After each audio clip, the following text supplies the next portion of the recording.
Hello, One Great Earth. I hope you are well. My name is Dan. We got a lot to get into today. Hopefully, we are able to cover everything that we want that is on the list for this stream. The video is titled "Due to an ongoing blight on Tasmanian trees." That will be discussed later. It also corresponds with a high pressure system south of Australia, west of Tasmania, causing a lot of problems, similar to the high pressure system that was off the northeast coast of the United States for some time that was causing a heat dome. This is more of an oblong dome, but nonetheless, it's still making sure my audio, everything's good, video's good.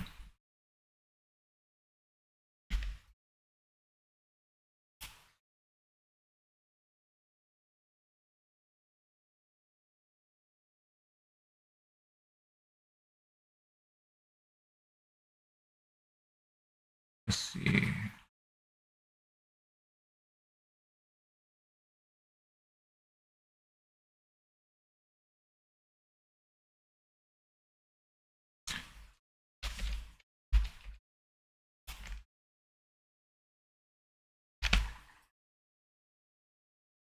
Thousands evacuated amid Northern California wildfire and heat wave.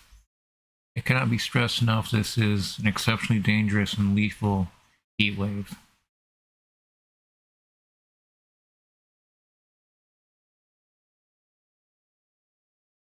The fire has burned 3,568 acres with no containment and around the city of Oroville, home to more than 20,000 people. Let's take a look.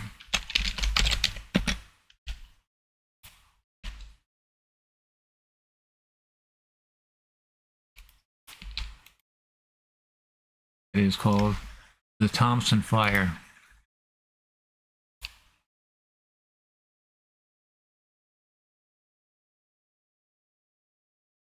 Do not see anything so far.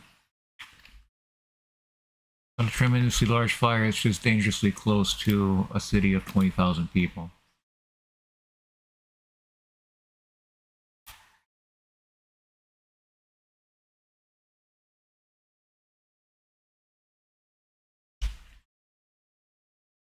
This is the Thompson Fire, citing an imminent threat to life. Gavin Newsom issued an emergency declaration so that we are using every available tool to tackle this fire. Yeah, it's bad. Cal Fire said Cal Cit Fire that more than 1,400 firefighters using 199 engines, 46 bulldozers, 8 helicopters, and other equipment are battling the blaze. More than 28,000 Oroville area residents have been evacuated. This is a large evacuation of an American town due to the threat of wildfire. The last time I saw an evacuation of this nature was Ruidoso in New Mexico some time ago, which is now being hit by major flooding. The extremes become more extreme. There is no below the extreme anymore. We're riding a wave that's far beyond the border of control, border of normalcy. We can see it all over the place if we just look close enough. The point of this channel is to encourage more thinking about climate change, and the news that we read every day we just take in as and accept it. Things can change. Not all lost. Not all doom and gloom. We think highly of human beings and their ability to adapt. I don't think that humanity as a whole will react in time together before more severe weather events happen, or more lives and property are lost needlessly as a result of the lies that have been told to us about climate change regarding fossil fuels. Fossil fuel burning is a tremendous indicator of climate change.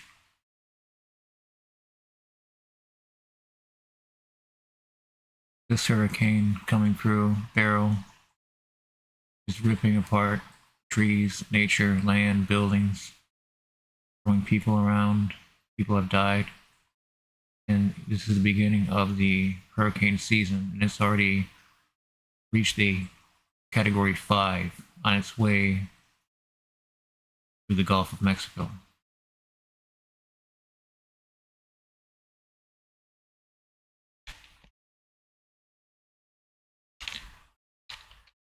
Oroville is expected to hit a high of 110 degrees Fahrenheit on Wednesday. Let's take a look at the red flag. Yep.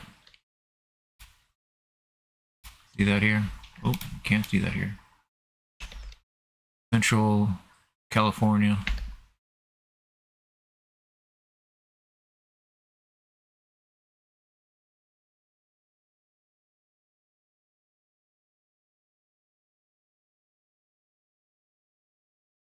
That's bad. That's right in line with what we're seeing here with these wildfires named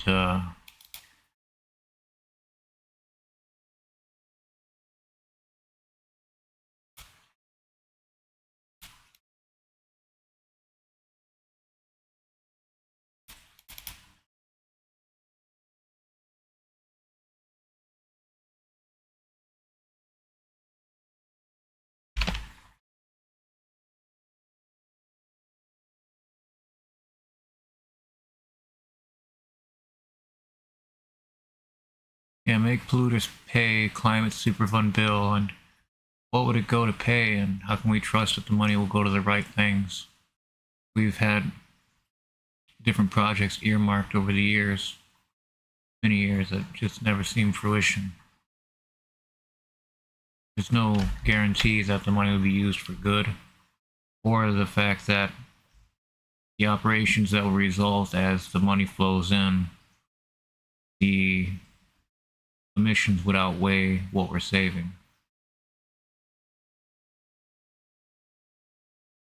So we want fossil fuel producers to pay for their historic carbon emissions. We want them to pay for their fair share of the damage that they've done to this planet. Instead of eating them alive, we're going to bring them to the table. This is not how we get progress. We can't go to these people and demand that they change their ways. They know how bad this is already. They've known how bad this will get already. You understand? They've been past that point for decades. We're just starting to meet them there at the table. Hey, this is really bad, and you guys knew about this for profits, for corporate regulatory capture, power, a lot. They knew the damages that it would be caused, especially in the oceans. Every oil spill always getting played down as its severity.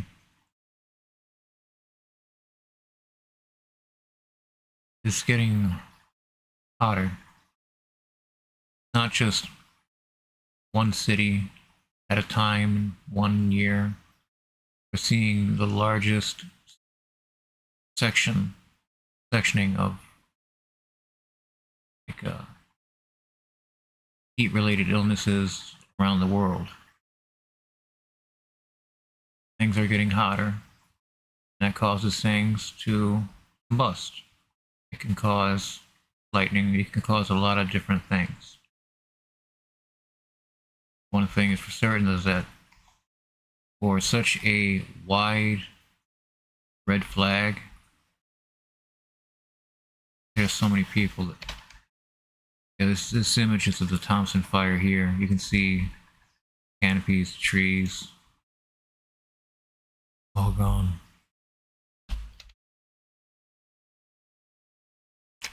Nearly 30,000 people evacuated from California wildfires.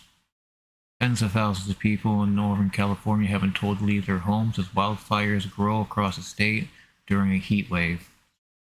Almost 28,000 people were under evacuation warnings or orders on Thursday after the Thompson fire broke out 2 days earlier, according to California Department of Forestry and Fire Protection.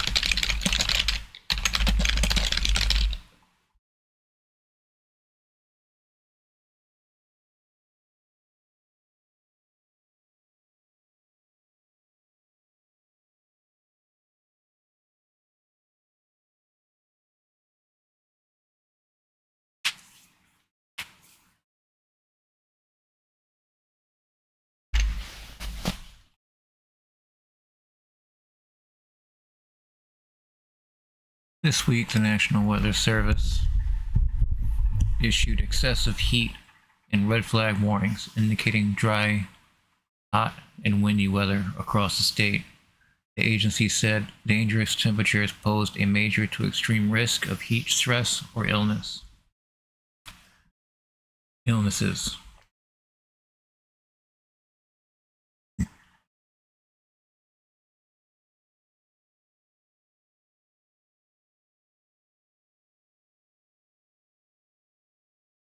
The Thompson fire started in Oroville, about 70 miles north of the state capital, Sacramento, on Tuesday. The city is around 20 miles from Paradise, which was devastated by the Camp Fire in 2018 that killed 85 people. Fires hit the region again in the years following.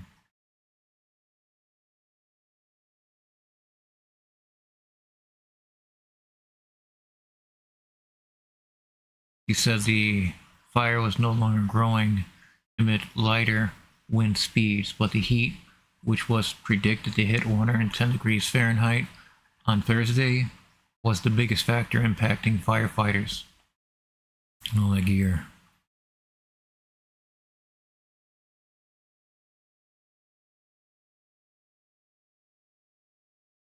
Take a look at this Oroville.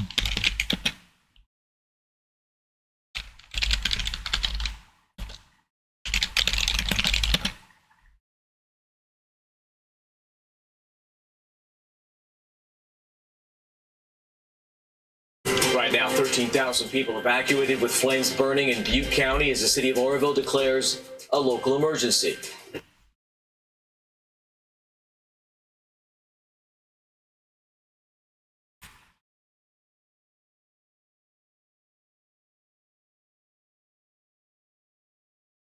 We can tell you overall the 4th of July traditions go on as planned. But out west, it means that our video feeds bring us some new rules to try and curb fires in what is widely known, especially in California's fire country. So here's your headline. No fireworks in many places to try to read fire a day. This fire burning just north of California's state capital of Sacramento. So that's where we find CBS News correspondent Elise Preston. She is with us in Oroville. Reed firefighters are just trying to get a handle on this wildfire. It's only 7% contained. Take a look at this house. This is from an hour ago. Burned to the ground on a This video is from an hour ago. It's the most recent video I could find. Looking at the fire. Very small block, and at first glance, it looks like there's no more damage to be done. But firefighters have been combing this area looking for hot spots all day. Now take a look at their efforts elsewhere. 3,500 acres have been scorched by the flames, and firefighters are battling triple-digit temperatures on the ground and in the air, trying to attack this fire. Now, when it gets too hot, there's a certain temperature where the air becomes too thin for helicopters to get lift. I don't know about planes, but it is true for helicopters. You cannot get lift in extreme heat. So, be it getting hotter, wildfires becoming more common, helicopter use might wane due to the fact that they can't actually get any lift. Rescuers in Death Valley aren't able to use helicopters to get there because the air is too thin to acquire the lift needed to return back to the air. I don't know if that's why the United States used boosters, rocket boosters on helicopters in the Vietnam War. There's probably other factors that are involved in it. Probably the hottest place that but I don't think it reached over 120 degrees Fahrenheit. If it did, that's sweltering. But 120 degrees or so is that temperature of the air is too thin for helicopters. I assume planes are still able to function, but at what altitude? These are very pressing questions going into fire season as it rapidly expands. The wind is picking up today, so there is great concern that flames that they have been able to stomp out could reignite.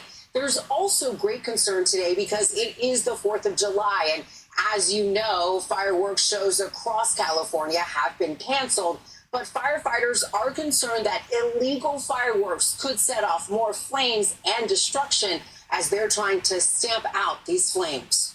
Reed? Elise, thank you for that. Not far from the Thompson fire, there's another fire. This one, as they dump fire retardant and water on it, testing the mettle of firefighters, also near Sacramento. So we've got another one coming to us from our video monitors behind me today. This one is called the Moccasin Fire, and a lot like the Thompson Fire, this one sending people running. They are under evacuation orders. Right now, 51 acres burned, containment at 30%. Okay, so let's ride our video streams down to Southern California now. Almost the same story, dry and hot and on fire. You're looking at Simi Valley and the reason people there are on the run. In fact, evacuations might as well be the word of the day for so many all over the state of California. The video you're looking at here comes to us from the Shark Fire. It's a monster. It sparked Wednesday afternoon, jumped almost 200 acres by this hour. It comes amid some excessive heat warnings all over California. Meteorologist Jessica Birch is here. Jess, the high heat just really dries out that underbrush and makes for fuel. It really does. It's dry out time highs anywhere up to around 20 degrees.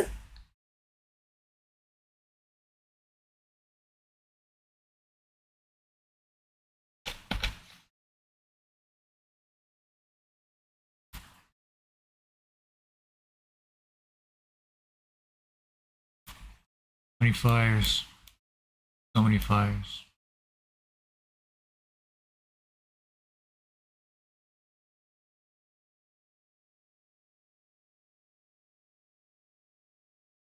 One goes down, 2 more prop up.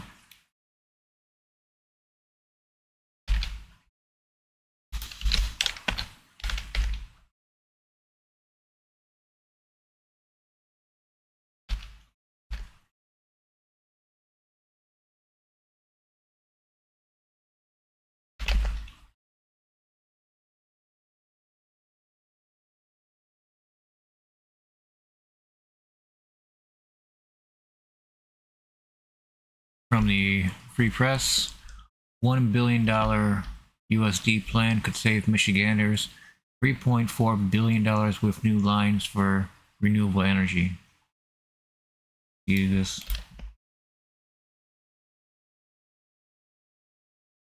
Transmission line.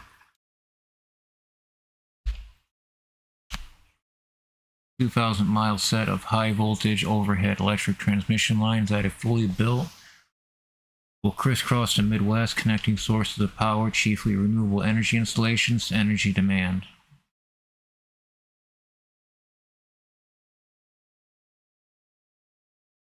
About 100 miles of the planned transmission build-out would come from 2 proposed lines, and the Michigan Public Service Commission is considering those lines for approval this year.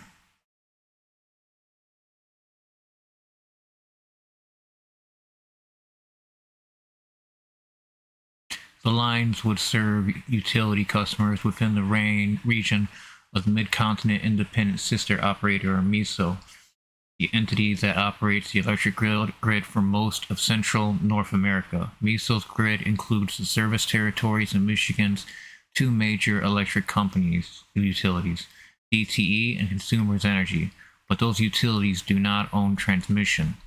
Like other transmission lines in Michigan, these lines would be owned by ITC Holdings Corp., through its subsidiaries, ITC Transmission and Michigan Electric Transmission Company. That just sounds like they're just going to bail on this as soon as they see a loss. Holding company?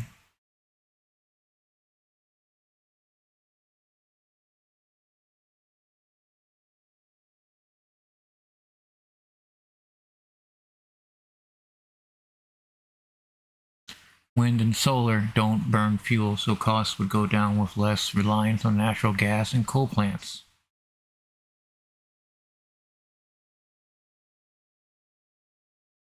This would save Michigan with new transmission lines $3 to $4 billion a year in over 20 years.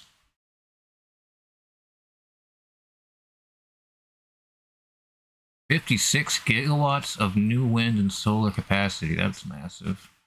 MISO's massive geographic footprint is currently a little over 63 gigawatts.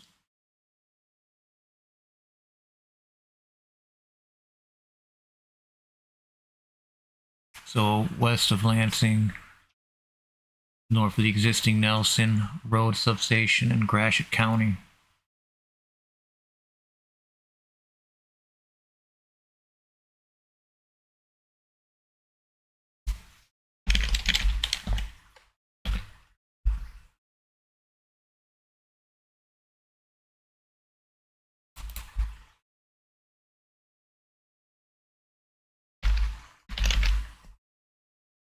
Transmission is one of the least recognized parts of our energy system, but also one of the most important. An initial draft of MISO's proposal, Tranche 2, inter-regional projects, was released on March 15th, with additional lines proposed to be constructed in the state of in the future. As these projects progress, Michiganders should understand this: how their energy gets to their home and businesses is just as important as from where it comes. Realize I do not have a headline.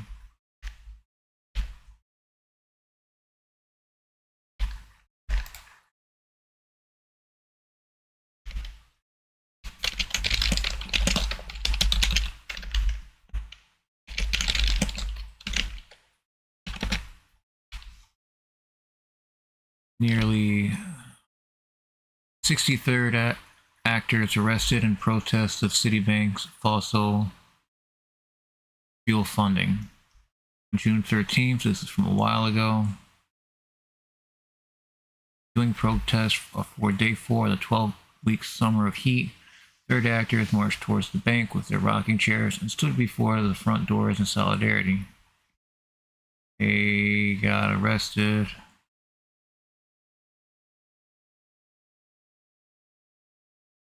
There. Those are the dangerous people that you have to be protected from, right? People that don't want to have to write obituaries for species they study.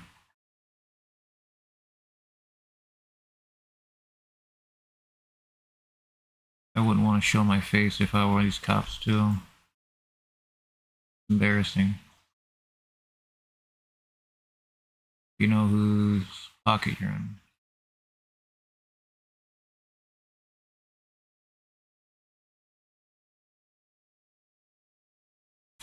Yes, it was a great action against City, where 60 elders got arrested as part of week 1 of summer heat, but it went deeper than that.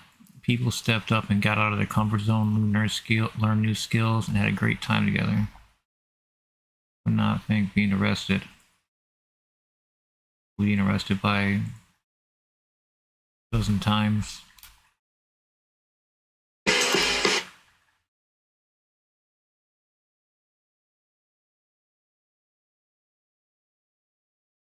Too loud.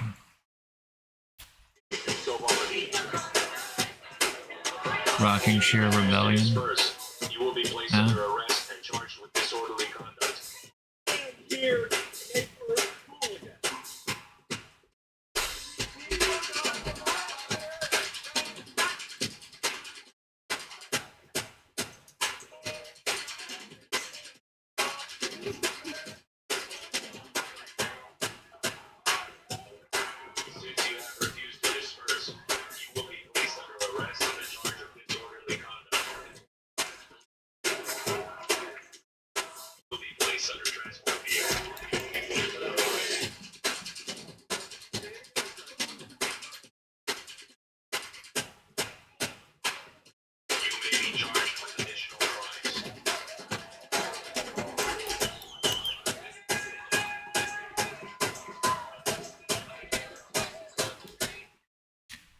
Yeah, that sucks to be arrested. 12 weeks, summer of heat, and this is week 1, and they already had 60 people arrested. Yeah. Out of the 200 people that were there, 60 people were arrested.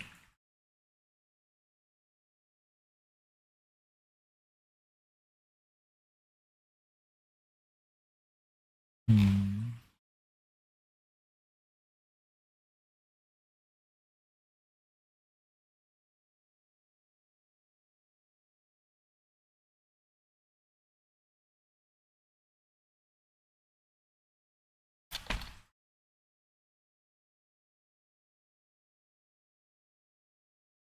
10-year-old dies after hiking mountain with family on 113-degree day, Arizona cops say. A 10-year-old boy died after hiking an Arizona mountain with his family during triple-digit temperatures, police said.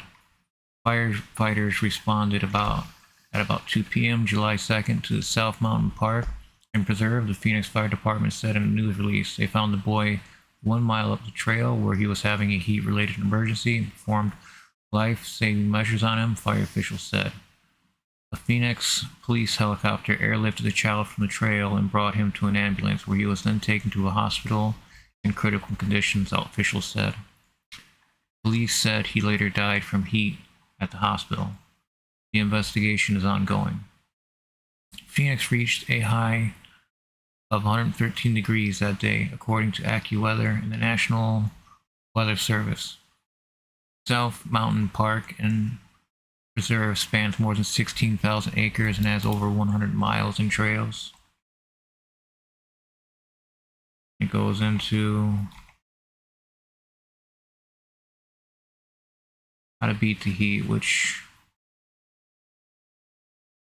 drink water, eat twice as much food as normal and have salty foods on hand, carry a first aid kit, pack essentials only, bring a flashlight with spare batteries, spray yourself with water to cool down, have a hat and sunscreen as protection from the sun, have a whistle or signal for emergency use, wear waterproof clothing.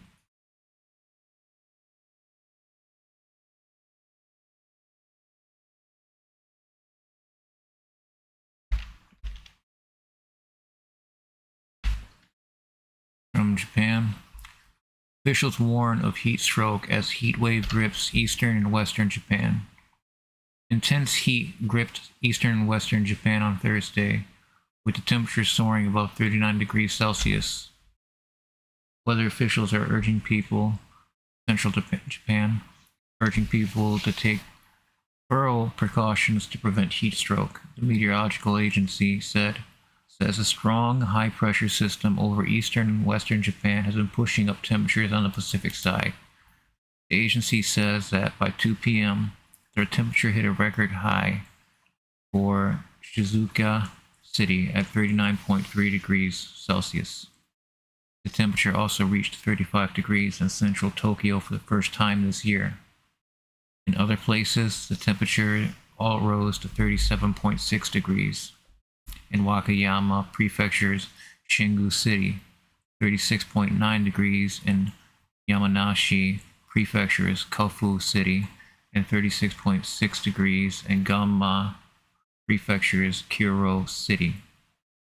The mercury hit 36.5 degrees in Miyazaki City and Kochi Prefecture's Shimanto City, 36 degrees in Tokyo's City, and 35.1 degrees in Aichi Prefecture's Nagoya City.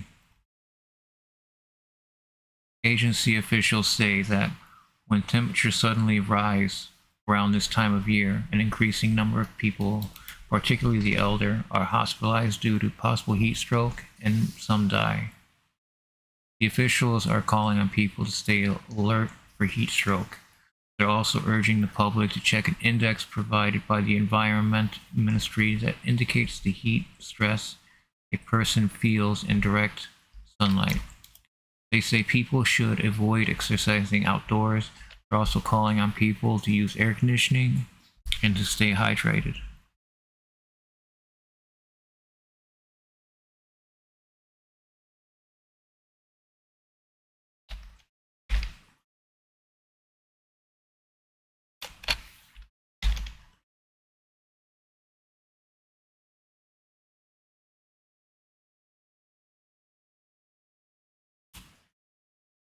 Melting of Alaska's Juneau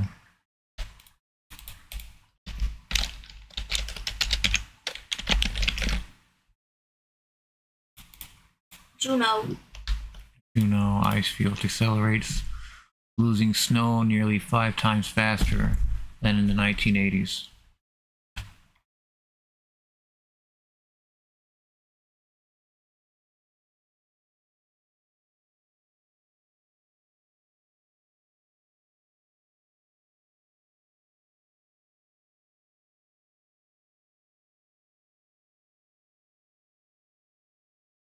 The melting of Alaska's Juneau ice field, home to more than 1,000 glaciers, is accelerating. The snow-covered area is now shrinking 4.6 times faster than it was in the 1980s, according to a new study. Researchers meticulously tracked snow levels in a nearly 1,500 square mile icy expanse going back to 1948, with added data back to the 18th century. It slowly shriveled from the peak size at the end of the Little Ice Age around 1850, but then that melt rate sped up around about 10 years ago, according to a study of Tuesday's Nature Communications. What's happening is the climate is changing. We're getting shorter winters and longer summers.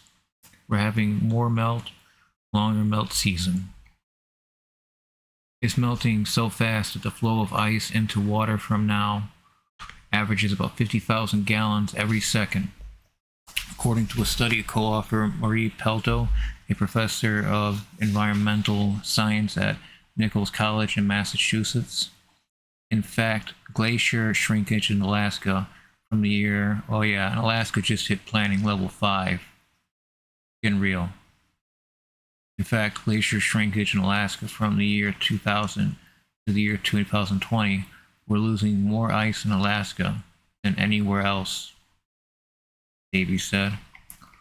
Only 4 Juneau icefield glaciers melted out of existence between 1948 and 2005, but 64 of them disappeared between 2005 and 2019, the study said. Many of the glaciers were too small to name, but one larger one, Antler Glacier, is totally gone, Pelto said. Alaska climatologist Brian Brett Schneider, who was not part of the study, said the acceleration is most concerning, warning of a death spiral for the thinning ice field. An ice field is a collection of glaciers, while an ice sheet is something continent-wide, and only 2 of those remain, in Greenland and Antarctica. The most famous glacier in the Juneau ice field is the Mendenhall Glacier, a tourist hotspot.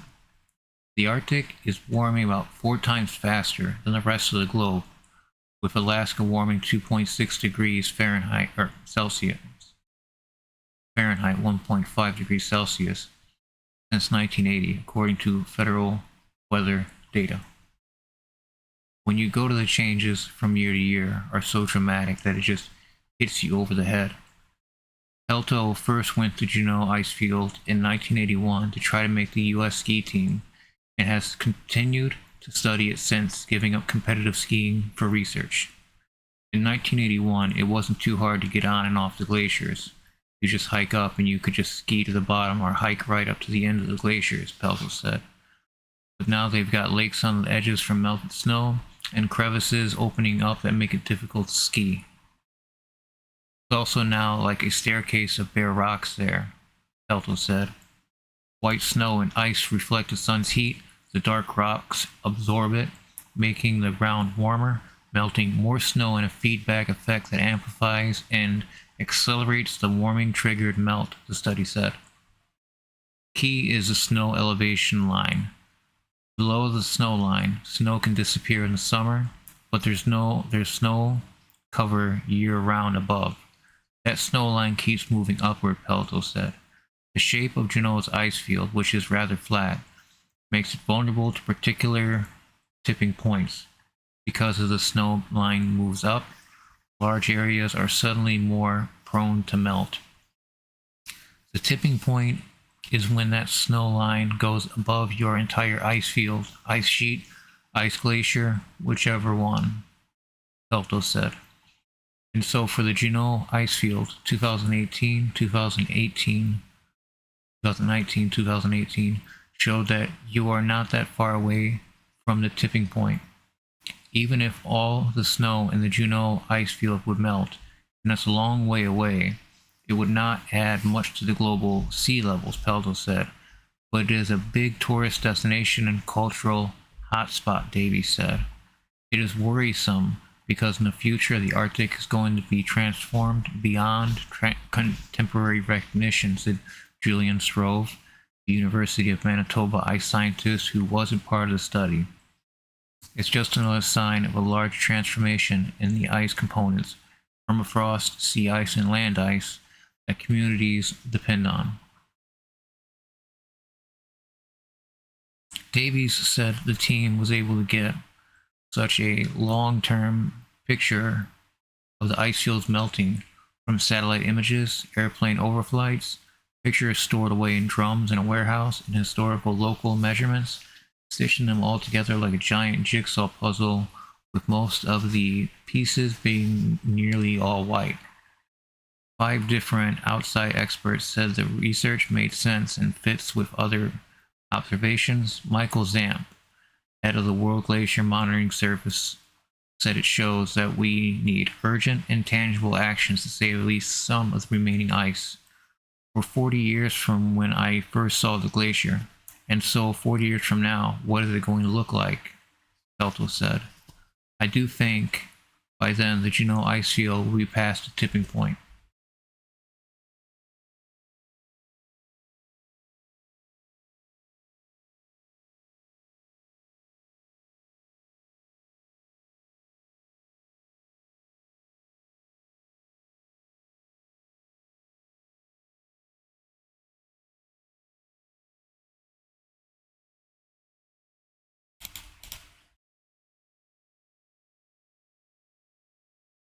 What's next? What's next?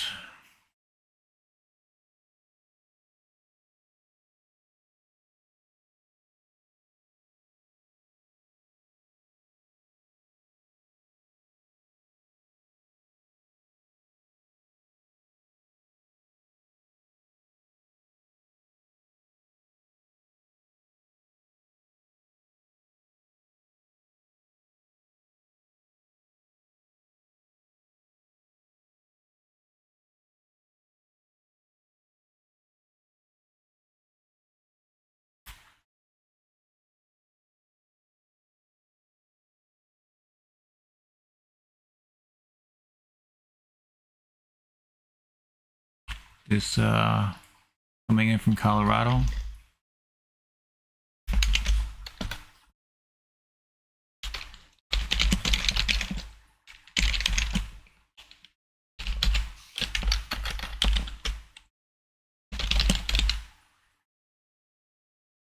Colorado dairy worker infected with bird flu and 4th human case linked to the U.S. outbreak. A 4th farm worker has been infected with bird flu in the growing outbreak linked to dairy cows, health officials reported Wednesday. Very important. Do not consume raw milk right now. It is very dangerous. The maximum viral load that you would incur would be pretty devastating compared to rubbing up on a cow.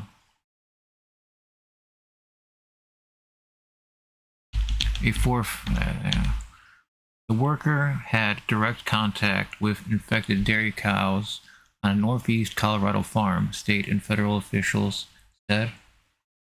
The man developed pink eye or conjunctivitis, received antiviral treatment, and has recovered. 3 previous cases of human infection linked to cows have been reported in dairy workers in Texas and Michigan since March. 2 of those workers also developed pink eye, because the disease is in the virus is in your eye. 2 of those workers. In 2022, the first U.S. case of bird flu was detected in a Colorado farm worker exposed to infected poultry. Centers for Disease Control and Prevention said the new infection does not change the agency's assessment that the risk to the general public remains low. Surveillance systems tracking flu in the U.S. have shown no unusual activity, officials said. However, people with prolonged contact with infected birds or to other animals, including livestock, or to their environments, are at a higher risk of infection. The Colorado man was being monitored when he developed symptoms because of his work with dairy cows, according to the CDC. Tests at the state level were inclusive, but samples sent to CDC tested positive. Full results of genetic analysis of the sample are pending. As of Wednesday, more than 135 dairy herds in a dozen states have reported infections with H5N1 virus that originated in poultry, according to the Agricultural Department. This is breaking news with a 4th human testing positive for H5N1. Michigan, Texas, Colorado.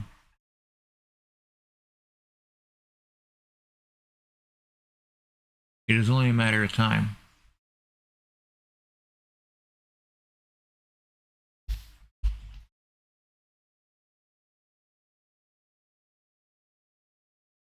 U.S.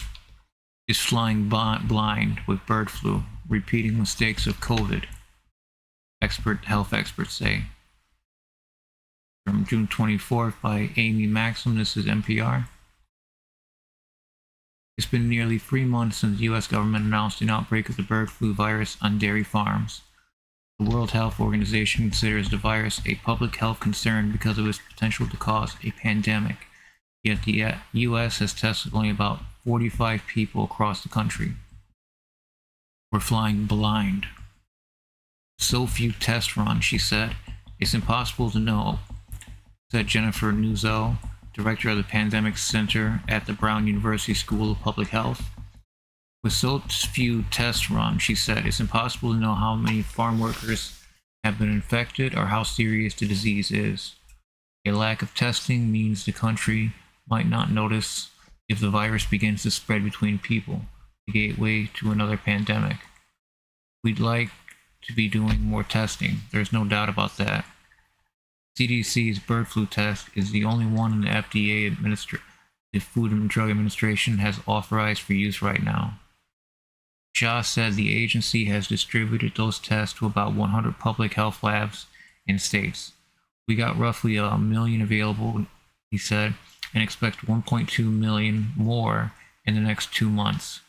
But Nuzzo and other researchers are concerned because the CDC and public health labs aren't generally where doctors order tests from. That job tends to be done with major clinical laboratories run by companies and universities which lack authorization for bird flu testing. Clinical labs say they're stuck on the bench. As the outbreak grows, with at least 114 herds infected in 12 states as of June 18th, more than that now, researchers said the CDC and FDA are not moving fast enough to remove barriers that block clinical labs from testing. In one case, the diagnostics company Neelix Labs was on hold with a query for more than a month. Clinical labs are part of the nation's public health system, said Alex Greenager, Assistant Director of the University of Washington Medicine Clinical Virology Laboratory. Pull us into the game. We're stuck on the bench. The CDC recognized the need for clinical labs in a June 10th memo. It calls on industry to develop tests for the H5 strain of bird flu virus, the one circulating among dairy cattle. The limited availability and accessibility of diagnostic tests for influenza A, H5, poses several pain points, the CDC wrote. The points include a shortage of tests if demand spikes. Researchers, including testing failures, key reason, So we need to test more, especially people that are around all these infected cattle. Especially if they accidentally get splashed in their eyes or nostril, nasal cavities, with the contaminated milk. Because the milk becomes thick and yellow. It doesn't come out like normal milk. It's not like they have no idea what's going on. The milk becomes thick and yellow. Viscosity changes.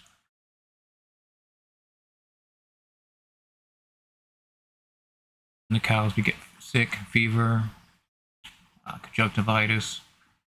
Also, cats around lapping of the milk on the ground. They get horribly sick and die.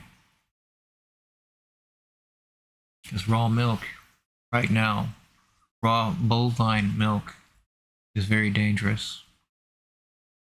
I can only say that please do not consume raw bovine milk. It is not safe right now. It's not safe. Everything points to cattle or cows. Everything points to the disease spreading through dairy cattle that were traded and transferred from Texas from the original infection site. All these cattle would have to be tracked down, tested, and if the virus was detected previously in them. Because all the herds share at least one cattle that was sick by the original virus. And all those cattle are spread throughout the country, and then people work with the cattle, rising the risk of a huge exposure of people, different locations all at once. It's not immediate obvious. I read it's only obvious when they're milking the cattle or the cows are being milked that they are putting out a thick yellow milk, not even milk, substance. They do recover, and their milk does recover eventually. They do get their producing back. It's not like they are permanently done for. So they are sick for a while. Their milk is different, comes out different, and then they get fevers, they get sick. But I have not been hearing about cows dying from H5N1. Cows are a very hardy animal. The fact that it's changing to them to such a level that their milk's coming out completely different is boggling. It could be that the infection, the virus, is accumulating so much in the udder. Complicated organ.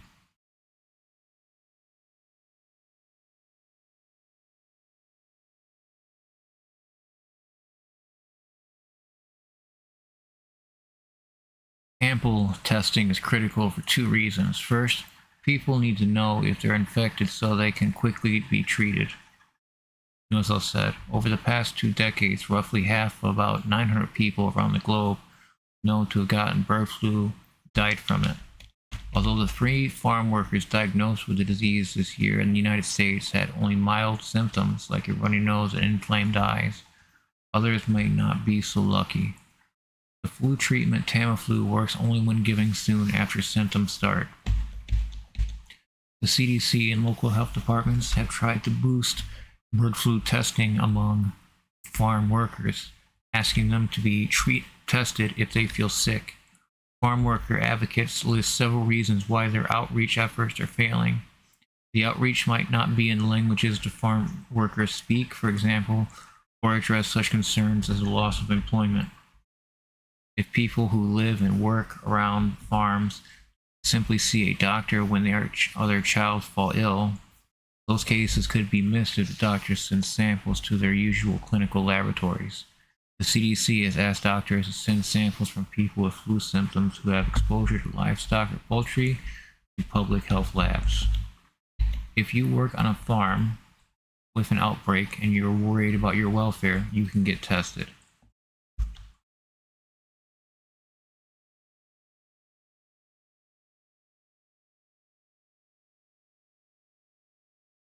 The other reason to involve clinical laboratories is so the nation can ramp up testing if the bird flu is suddenly detected among people who didn't catch it from cattle. So person to person, poultry to person, cattle to person isn't as alarming, but if we have like a feline to person, because cats get such a severe viral load of H5N1 that it kills them horribly. Do not feed your animals raw bovine milk. It's too risky. We understand that the boiling process of milk that kills the virus does so, but there's still bits of the virus in there. Not saying it's going to replicate and put itself back together to form itself, but it's still proof that the rapid boiling of the milk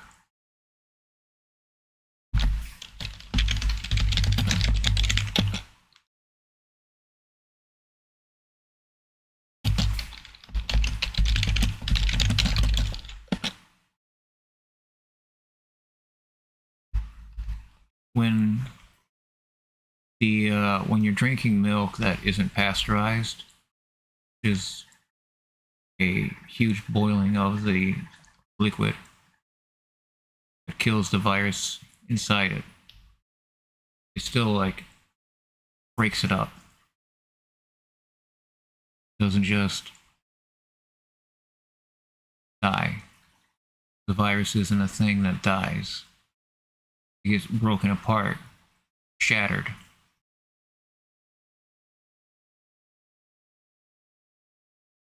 And then when we see testing and say like whole milk, you can still see traces of the virus, but it's not the whole virus, and people are not getting sick from drinking whole milk or any kind of milk besides raw milk, which is very dangerous right now. Please do not consume raw milk and help start a pandemic. You know what I'm saying?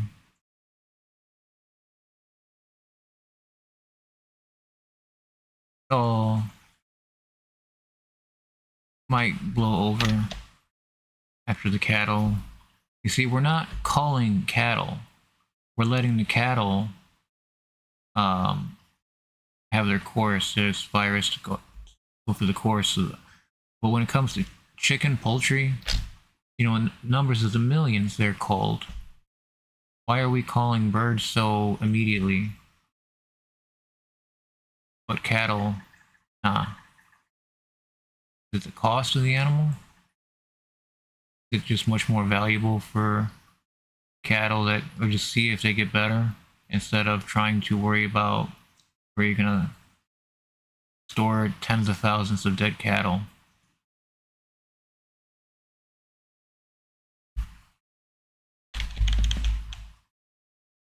Several commercial labs asked for licenses. This sounds so much like COVID. I tell you what, this sounds exactly like COVID. There's only so few tests going around, so few places that can do the testing.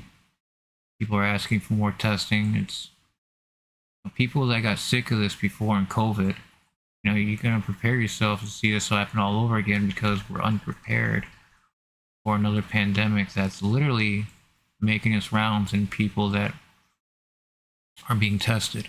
What about the people that are working on a farm and they're not calling off because they can't call off a day? They're going in sick. Those kind of people, they slip through the cracks. More testing of animals, more testing of poultry, more testing of cattle, cows. But the amount of people being tested isn't very many at all.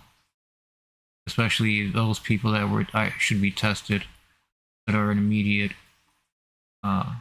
vicinity of infected cattle and poultry. Also, the people that do the calling, won't they get a greater risk of getting sick too?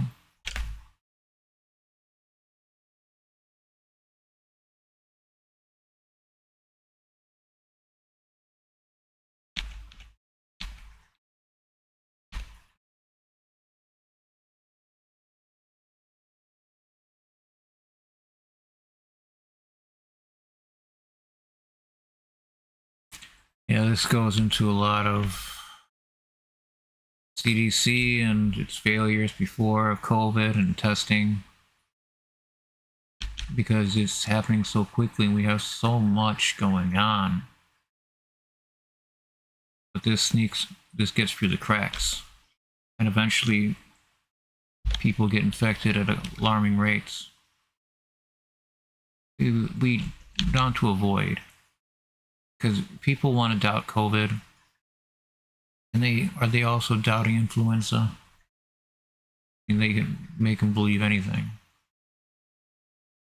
But the flu, bird flu, probably now it should be cow flu. This is real, and it's a big deal. More people becoming sick. More people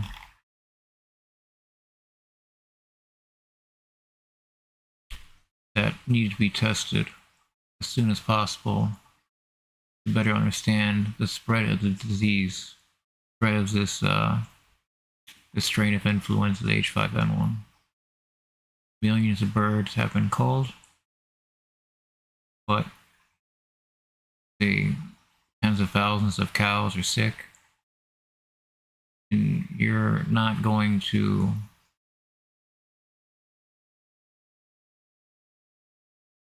put that cow by itself. It's not going to go in isolation. There's no isolation for cows.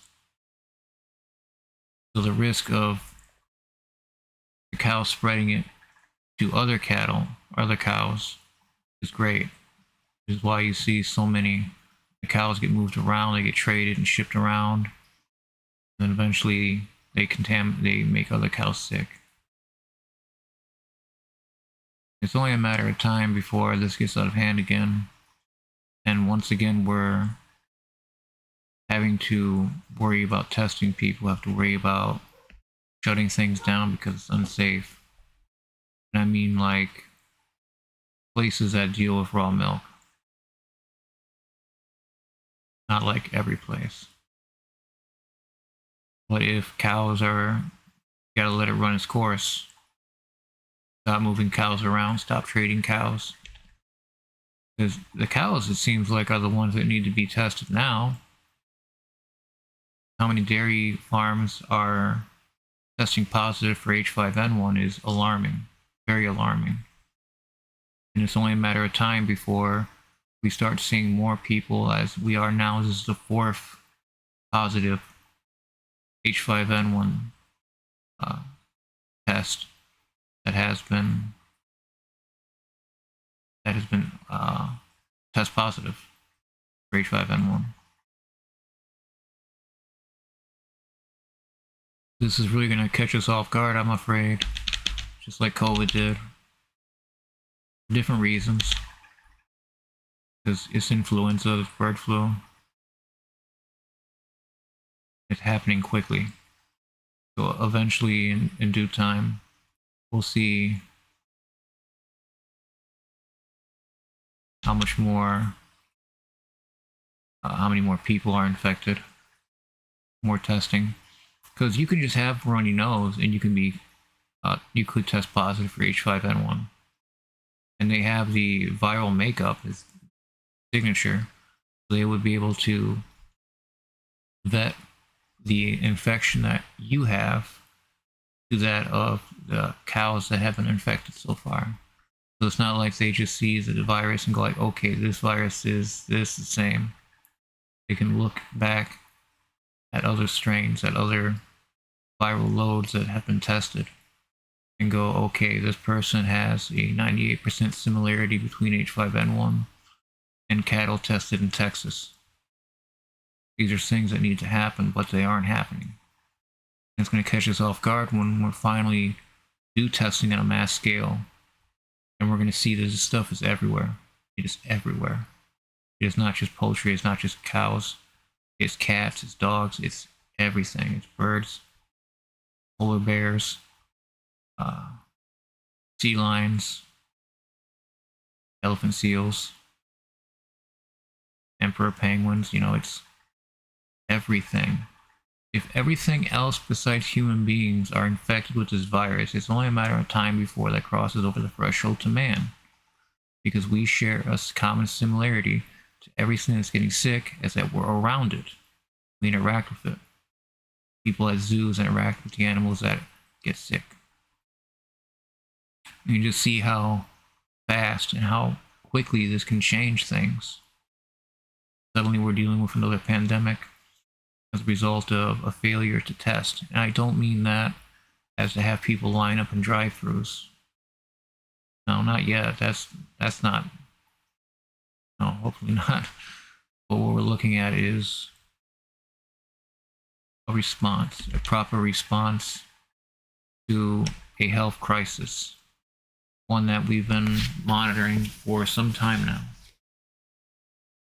especially since it's been testing positive in human beings that directly work with cattle and cows. And so far, no other human being has tested positive for H5N1 that did not have direct contact with cows. Didn't hear any people getting sick from bird contamination. People that work with turkeys and chickens. But let's say that there's birds that are in the grazing fields of the cows. They shit in the grass, and the cows eat the grass, and they become infected with bird flu as a result of eating the direct droppings of the birds that are sick, that are flying over these fields, that are landing, that are looking for grubs, looking for bugs. They fly and defecate, and the cows eat the grass. That just seems like a really obvious way for the cows to get sick directly from bird flu, is eating the bird excrement. And their source of food as in grass.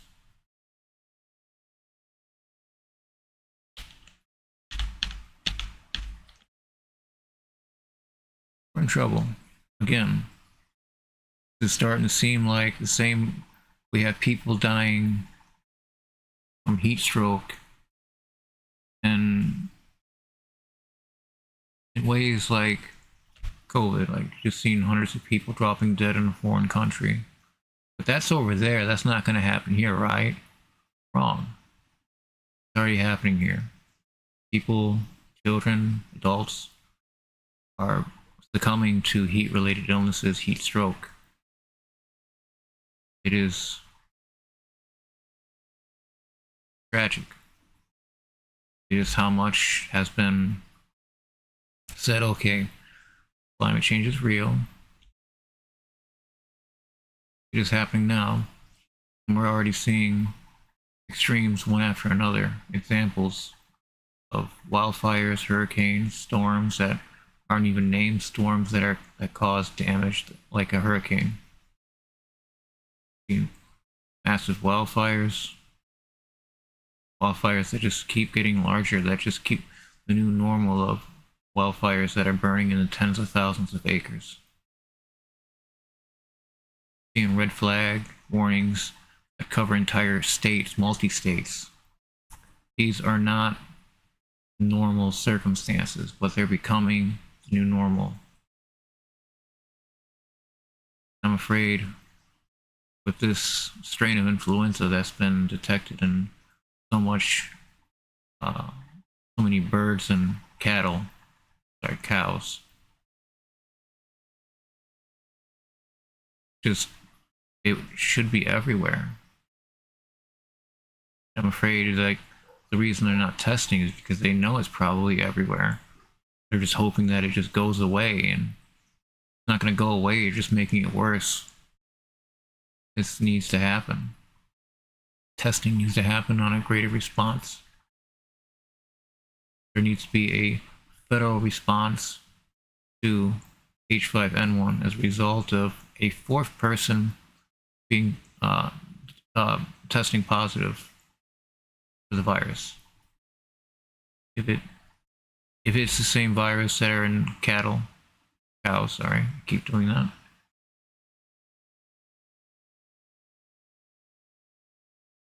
What are we to do?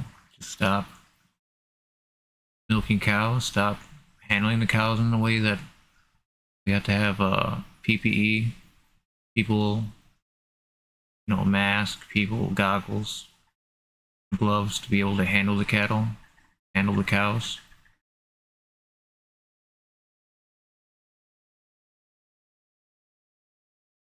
It's not right that we have a playbook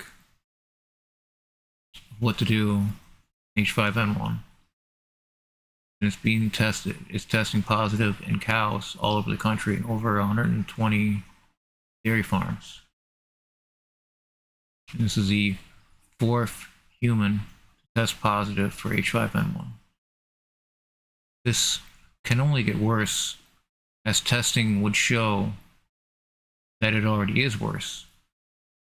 What I'm afraid of. Afraid of H5N1 becoming human to human, or worse, just chronically cows to human, and those people get very sick, and eventually it's going to be harder to work with the animals because the people that work with the animals keep getting sick.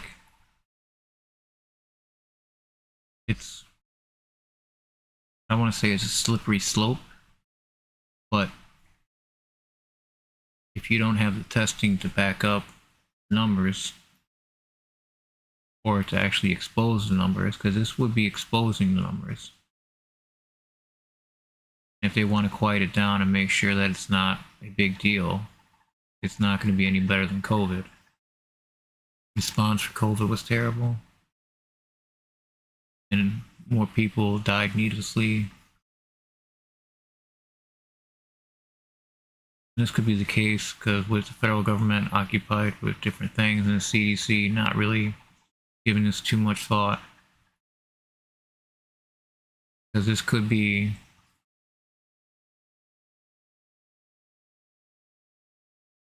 bad. More than just our milk requirements lowered. Because we're not able to drink bovine milk. So far, it's not in pasteurized milk, at least altogether, broken apart in pieces.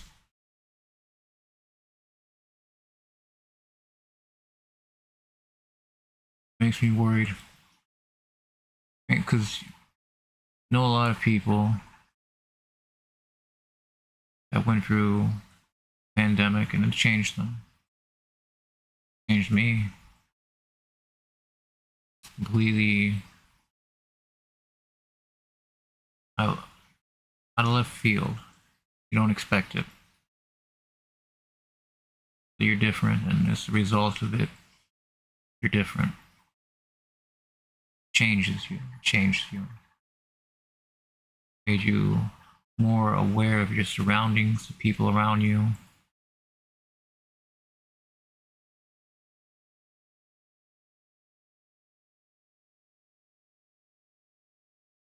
There's no going back. There's no putting all this back deep into your mind, in the back of your mind. Because as soon as we're over one pandemic, we have another one that's right on the cusp of another election in the United States. We go into another election with a pandemic. What will we do? We use that as crutch, because we already had Trump with a pandemic before, and it wasn't good. It was pretty bad. We're still recovering from it. We can't afford to get sick like that again. And it would happen again, because Trump would immediately fire, get rid of all the people that have anything to do with the pandemic office once again, like he did already before. Can't forget that he got rid of the people that literally wrote the playbook of bird flu, of what to do in the event of pandemic. Ignored it. Ignored people dying. Most of his voters dying as a result of misinformation, disinformation.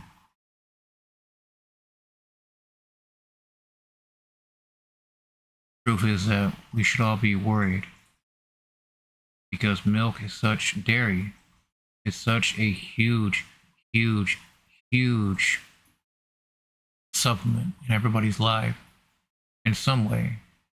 Even if you don't drink milk, you might consume dairies in another way, like ice cream. Also a lot of doughs and other things like that that have milk in it. It's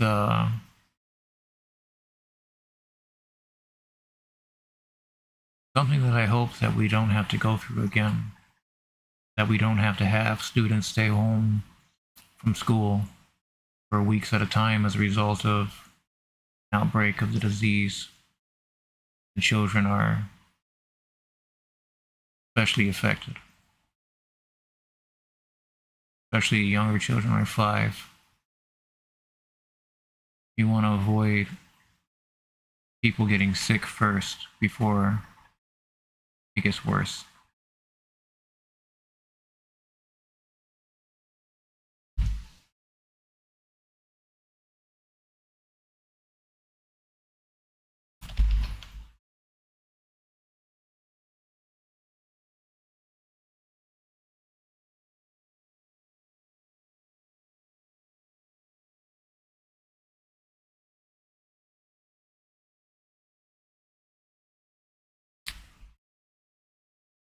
Newly identified.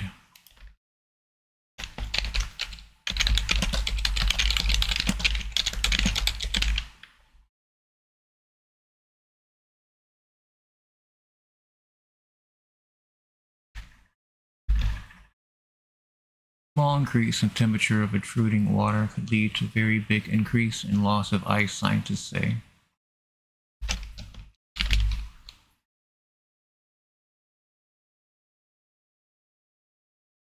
A newly identified tipping point for the loss of ice sheets in Antarctica and elsewhere could mean future sea level rise is significantly higher than current projections. A new study has examined how warming seawater intrudes between coastal ice sheets and the ground they rest on. Warm water melts cavities in the ice, allowing more water to flow in, expanding the cavities further in a feedback loop. This water then lubricates the collapse of ice into the ocean, pushing up sea levels. Researchers used computer models to show that a very small increase in the temperature of intruding water could lead to a very big increase in the loss of ice. Tipping point behavior. That is tipping point behavior. It is unknown how close the tipping point is or whether it has been crossed already, but the researchers said it could be triggered by temperature rises of just tenths of a degree, and very likely by the rises expected in the coming decades. Sea level rise is the greatest long-term impact of the climate crisis and is set to redraw the world map in coming centuries. It has the potential to put scores of major cities from New York City to Shanghai below sea level and to affect billions of people.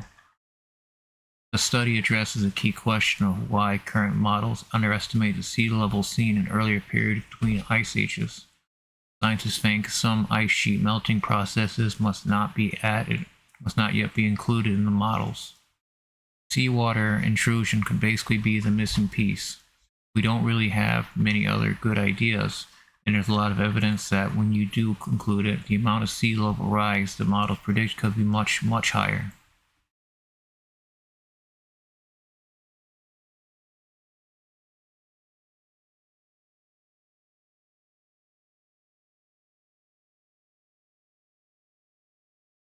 I am sorry for not having more good news. The Earth does deserve better news than this. But this is the world that we're finding ourselves in. This is the kind of news that we're surrounding ourselves with. It isn't just trying to find small niche stories.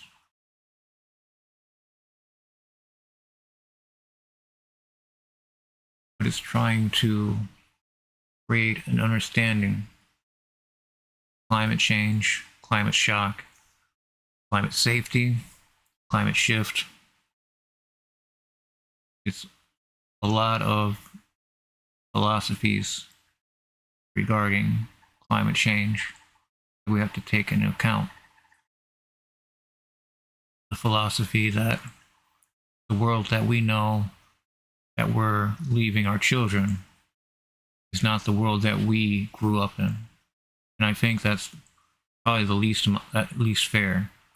All the promises that the new generation has probably won't be there due to a lot of societal interruptions.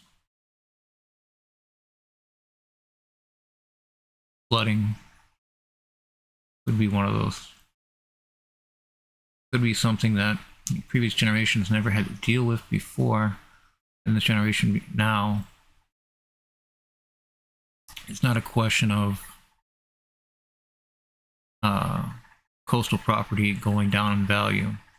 It's how much further inland the flooding occurs than originally projected. We have a lot of projections that say, okay, inches of feet.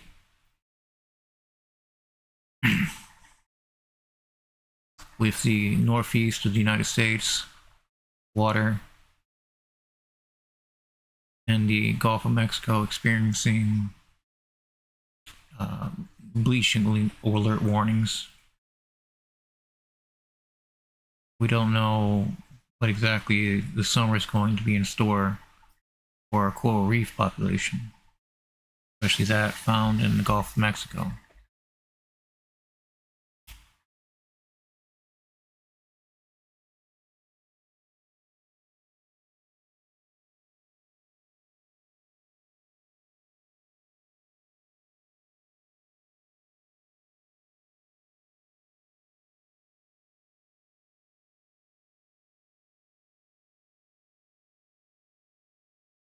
It was meant to be a Christian utopia. Now this Nigerian community is helpless against sea level rises. AP News.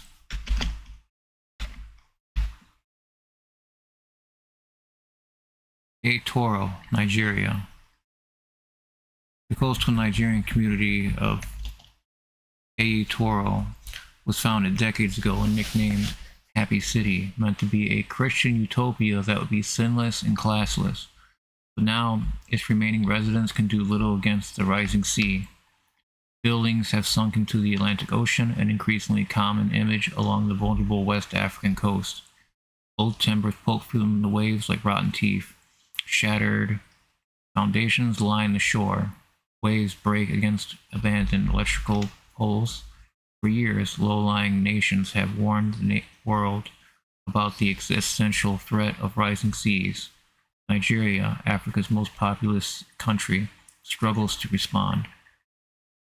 Some plan to address shoreline protection, even for a littoral, have come to nothing in a nation where corruption and mismanagement is widespread. Even the church has been relocated away from the sea twice.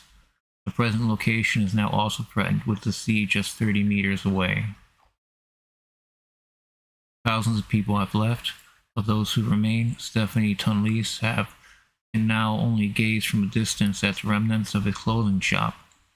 Tunlease said he lost an investment of 8 million naira, or the equivalent of $5,500 USD, to the sea. Now he adapts to a watery future. He repairs canoes.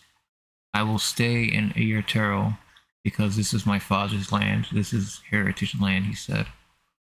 The Mahin mud coast, where the community is slipping away, has lost more than 10 square kilometers, or nearly 60% of its land, to the ocean in the past 3 decades. Researchers studying satellite imagery of Nigeria's coast say a number of things are contributing to Ayertero's disappearance.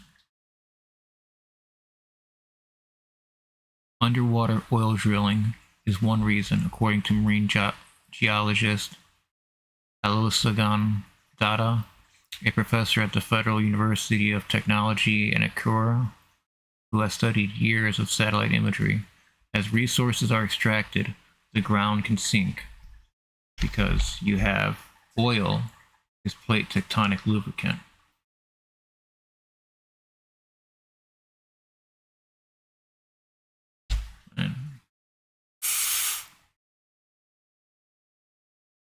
And the ground shatters, the ground can become weak and brittle. But he and his colleagues note other reasons, including the deforestation of mangroves that help anchor the earth and the erosion caused by ocean waves. When we started coming to the community, then we used to have fresh water.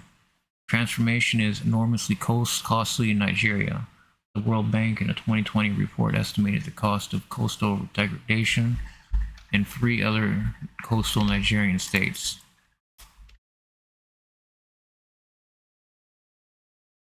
Near Lagos, Delta, and Cross River, $9.7 billion, or about 2% of the country's GDP. It looked at erosion, flooding, mangrove loss, pollution, and noted the high rate of urbanization.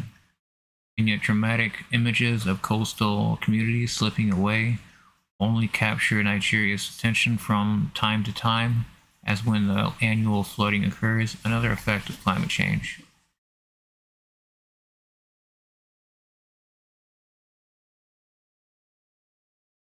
She estimates that 2/3 of the community has been slowly swept away under the waves, along with some residents' multiple attempts to rebuild.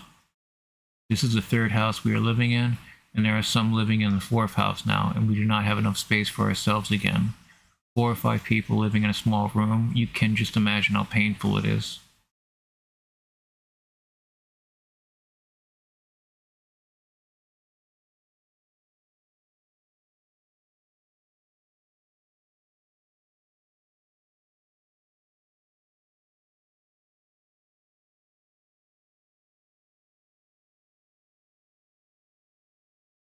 There's no help coming. What are you supposed to do? Build your house higher up. The erosion causes failure in your support.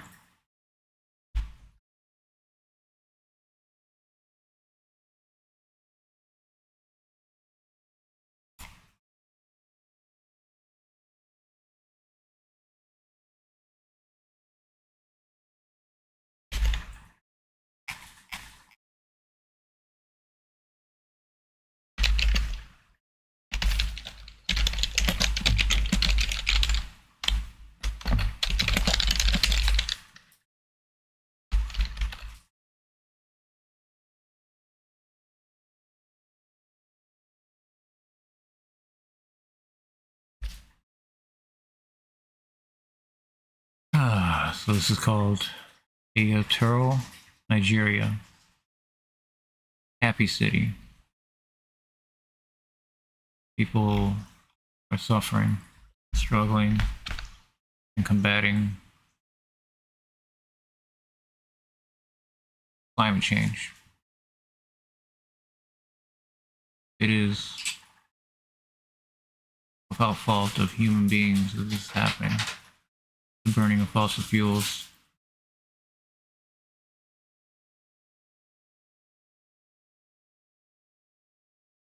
correlates directly with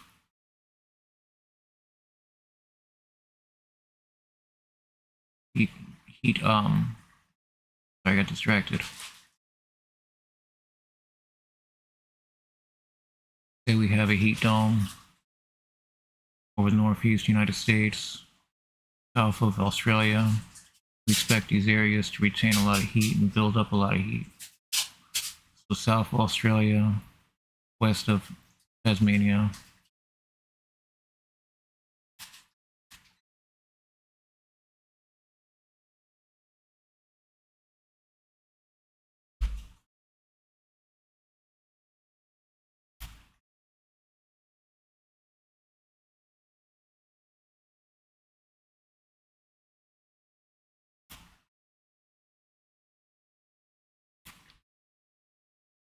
This right here.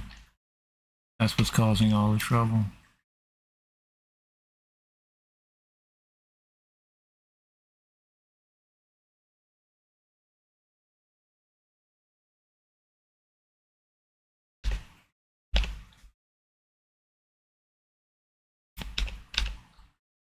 Jeez.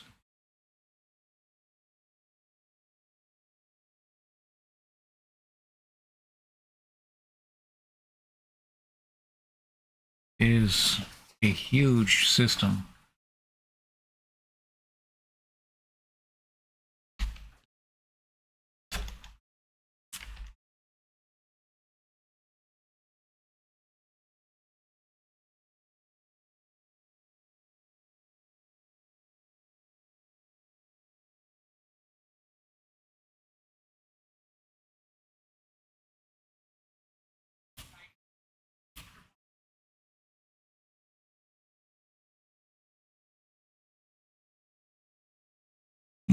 Excuse me.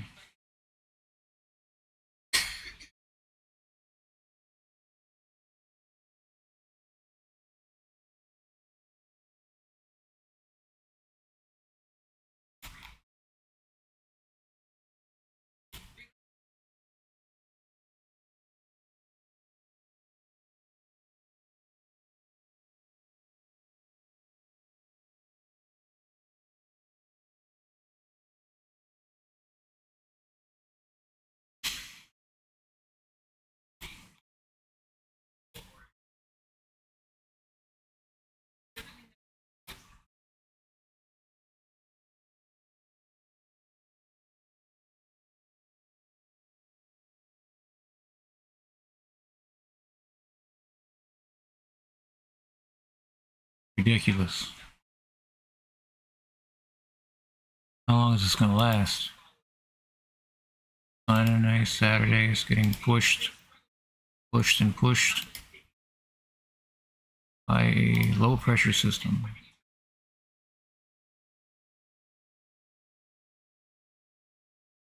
That's a lot. That's incredible. Two high pressure systems. It's two high pressure systems.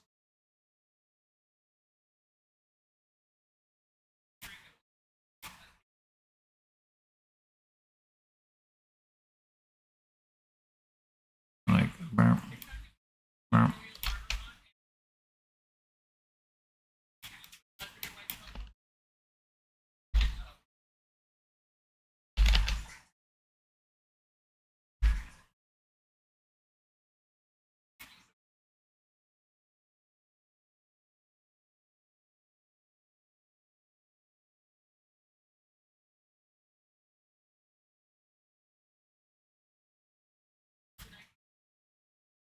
Let's see.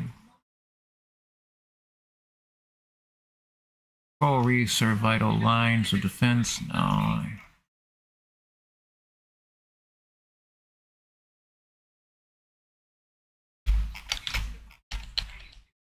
No.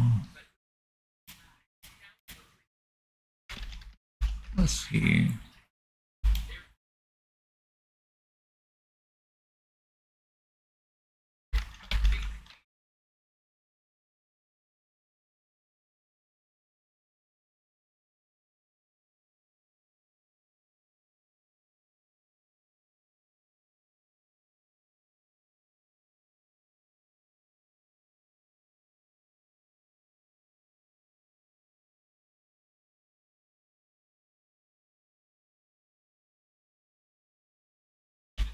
This is some happy news. Minneapolis cat tour started as a joke, now draw hundreds of admirers. I love to do weird, goofy stuff like this, said John Edwards, who organizes the yearly event.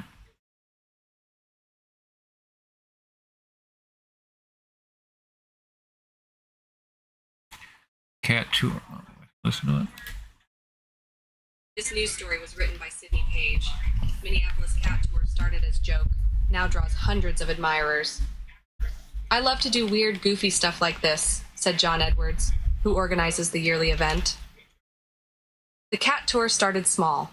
John Edwards thought it would be hilarious, and somewhat ridiculous, to lead a walk through his Minneapolis neighborhood admiring the many felines that live there. It's the kind of densely populated neighborhood where if you're walking around, you're going to see a lot of cats, said Edwards, who lives in Lowry Hill East, often called the Wedge because of its wedge-like shape, where there are roughly 9,300 residents. About a dozen people showed up for the impromptu cat tour, led by Edwards 7 years ago. Over a 2-mile walk, the group stopped to see some 20 cats peeking through their windows. Edwards, who runs a hyperlocal media publication called Wedge Live, never anticipated his cat tour concept would catch on. But people loved it and wanted more, so Edwards began organizing an annual cat tour. It grew every year. It was a joke, and now it's real, Edwards said. I just thought it would be a funny theme for an event, and it turned into a thing hundreds and hundreds of people wanted to come to. On the evening of June 26th, about 500 people of all ages congregated at a local park, ready to start the 7th annual cat tour. Many held signs saying, "Show us your cats," and people also wore official Cats of the Wedge t-shirts, tank tops, and totes. Local reporters were there to cover the tour. It's incredibly weird, Edwards said of his yearly event, which is free to attend. I love to do weird, goofy stuff like this. Other people love it too. While the cat tour is mainly attended by locals, some travel from surrounding suburbs, or farther, to be there. Last year, we even had a guy who came specifically for the cat tour from Oklahoma City, said Edwards. He said he had it on his bucket list and flew in. Now that the event has grown considerably, Edwards requests that residents who want to feature their felines in the tour register in advance. This year, there were about 22 stops along the 1-hour tour, though there were several bonus cats, as Edwards calls them, whose owners saw the commotion outside and decided to bring out their furry friends to join in the fun. There was also a memorial for a former tour cat named Princess Pickles. While many cats remain inside their homes, others come out to mingle. The large group blocks traffic, but drivers don't seem to mind. It really is just getting together with your neighbors, going for a walk and looking at cats, said Taylor Dolan, who lives in a nearby neighborhood and has attended 5 cat tours over the years. I've never heard of anything like that. It's just such a fun way to spend an evening. Paula Chesley is also a big fan of the cat tour. For 3 years, she showed off her cat, Billie Jean. She brought her outside in a stroller to socialize with people. She loved it, said Chesley, adding that she has met many friends through tour. Billie Jean passed away last July, but Chesley was still eager to participate in the event. It's very whimsical, she said. I think it just brings out people's sense of silliness. Chesley hopes her new rescue cat, Elvis, can be showcased in next year's cat tour when he is less skittish. In the meantime, she loved meeting the other neighborhood cats. It's a very joyful event, she said. David Montgomery's cats, Coda and Margot, posed for people in their window. Montgomery is also taking care of a litter of kittens and placed them in another window for tour attendees to offer their oohs and ahs. People loved it, said Montgomery. I love showing off our cats and getting to see everyone. Montgomery moved to the Wedge last year and said the cat tour is a staple gathering for residents. It's one of the highlights of living in this neighborhood, both the event itself and the kind of community that being able to host an event like this reflects, he said. Community building is Edward's main goal for the annual tour. I've come to really appreciate how much people enjoy it, he said. Edwards did, however, want to clarify one thing. He does not have a cat. He described himself as more of a dog person. I love all animals, but I kind of prefer dogs. So it is odd that I'm the cat tour guy, he said, explaining that a cat tour seemed simpler than a dog tour, as dogs tend to be less docile. It's not really about the cats, he said. It's a large number of people getting together and sharing an experience. I think people really just like the camaraderie. The 2025 cat tour is already scheduled for June 25th. Edwards plans to carry on the cat tour tradition indefinitely. Everyone has such a good time, he said. Every year, I'm shocked by how happy everyone looks while it's happening. Very cool. This is really a goofy thing for sure. All about.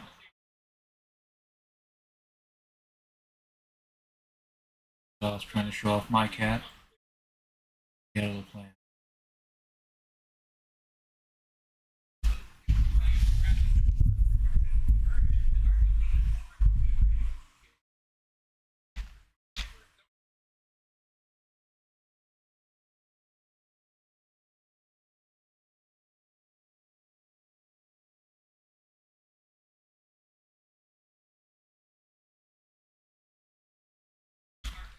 Fangs and toilet seat head shaped head.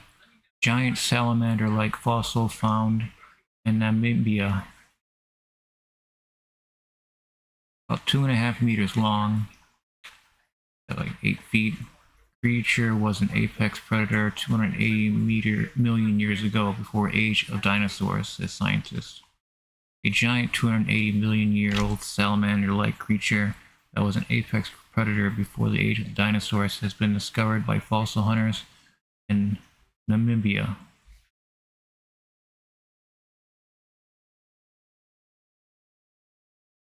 I was hoping for an art visual mock-up or something, but I can imagine what it would look like. Huge, massive.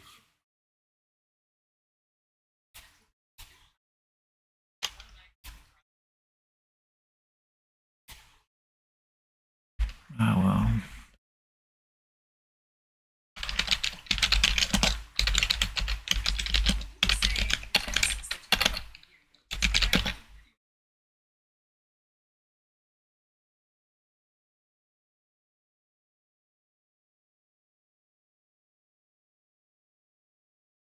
That's what it looked like.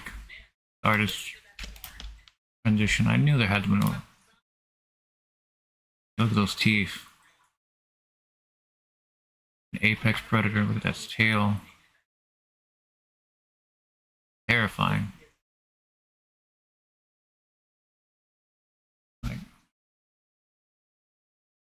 huge.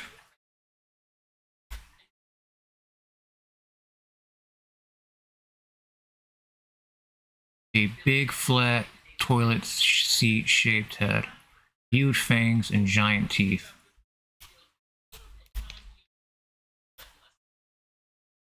See his fangs here, but the fangs are for catching your prey.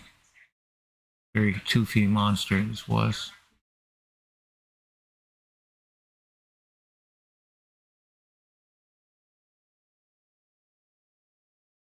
While Gaiacea geniae was an aquatic animal, it could move on land, albeit slowly. The species belonged to a superclass of animals called tetrapods, four-legged vertebrates that clambered onto land with fingers instead of fins and evolved to amphibians, birds, and mammals, including humans.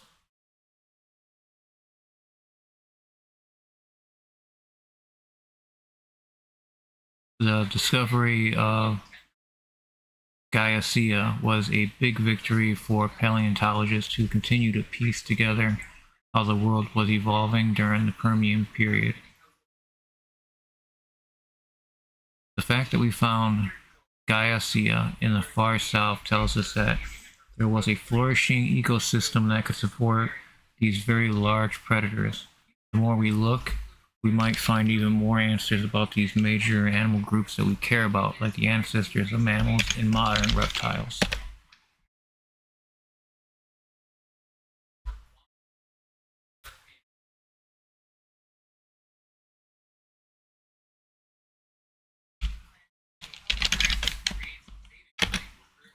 I thank you for joining me today.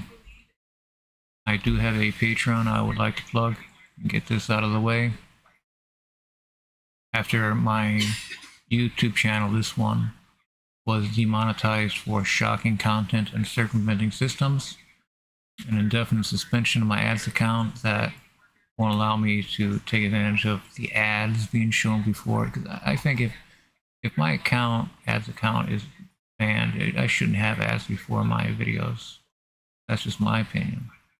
They're not going to let up the suspension, then I find another way. This is my Patreon. What Patreon does is every time I post on it, it alerts you. So it's not just YouTube alerts that notify you of when I go live, it's also Patreon. And right now I go live every day at 5:30 p.m. Eastern. Just trying to fill out this this time slot. If you have any advice, definitely take constructive criticism, definitely.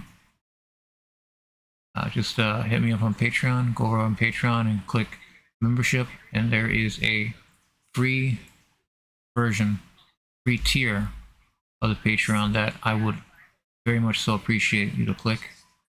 Now, I would like to thank my headliners. I would like to thank Mashawn, Sarah, John, and Ashley. Thank you very much for your support. I hope this grows soon. I am trying to give content that I can't find readily anywhere else. Is that a very high overlook of climate change related stories relating to this one great Earth.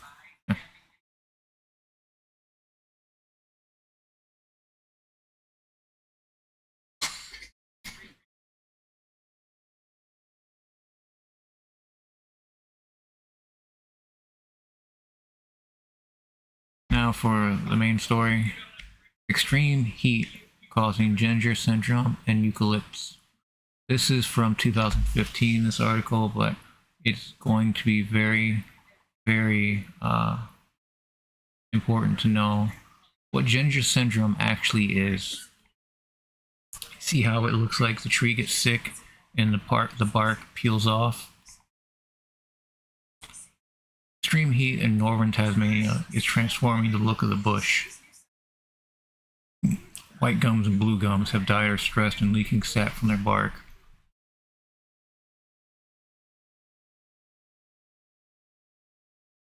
The sap is just boiling out of the tree like a sore, just busting out of the tree. Ginger, because it's all red, the sap just dripping down the tree. You see here a picture. When you look closely at these pockets, we found they formed in the growth ring of the 2012 and 2013 growing season. They bleed.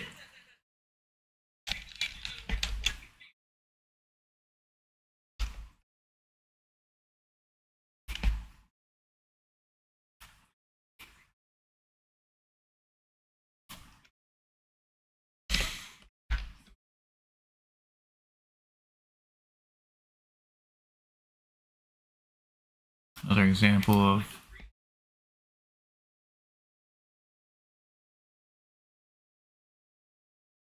looks sick, this tree.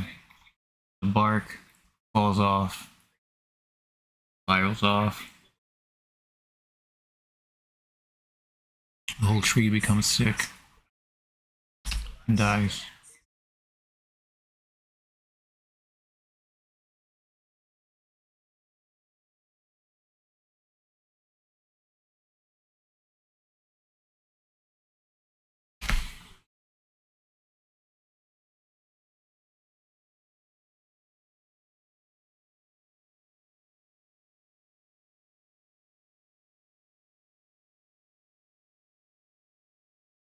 Okay, this is on Twitter.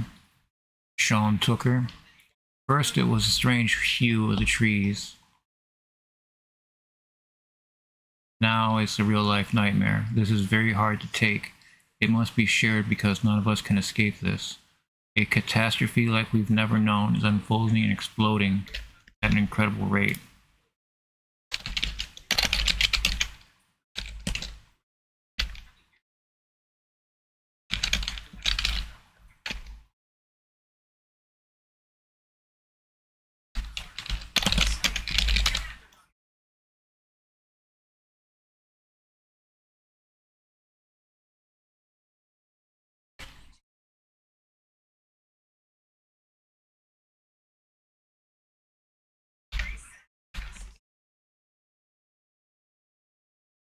You can see how badly this gets.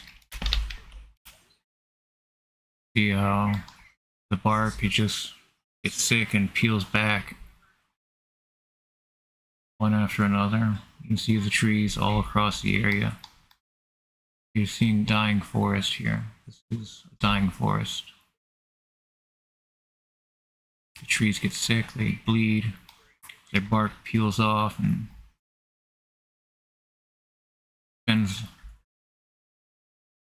spirals even. Very terrible to see. Especially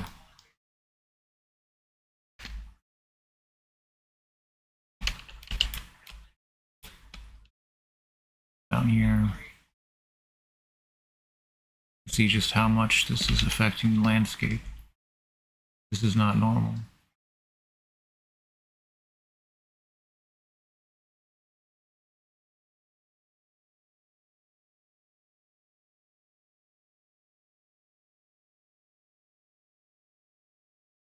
Everywhere. Grasses, shrubs, trees. Not just certain trees either.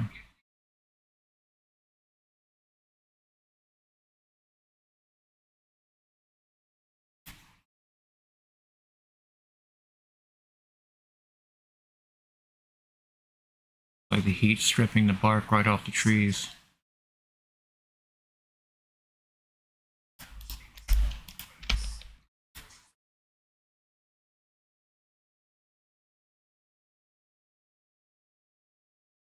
See here.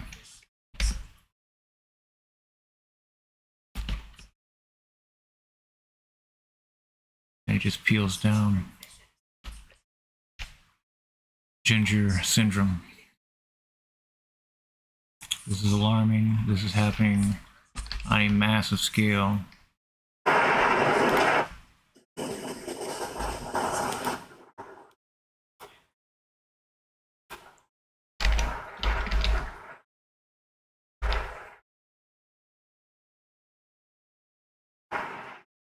It's all dead.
Bark gets sick and peels off.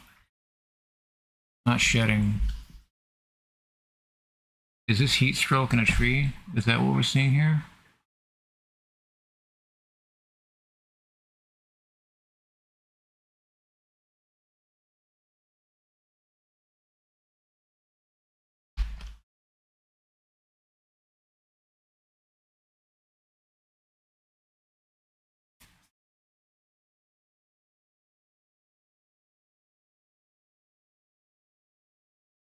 Bark is just stripped, sick, peels back, it's blackened.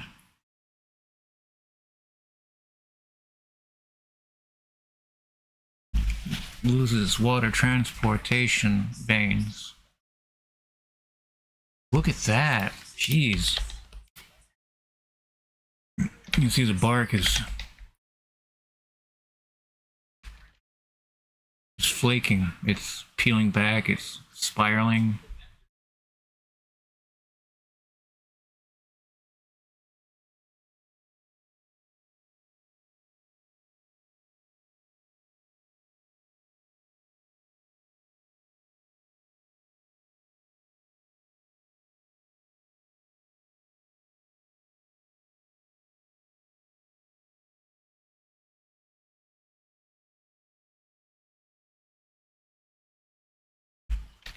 Is this a result of disease? It's called ginger syndrome. Dying forest. This is what a healthy one looks like. See, the bark is clear. Clearly still there. You can see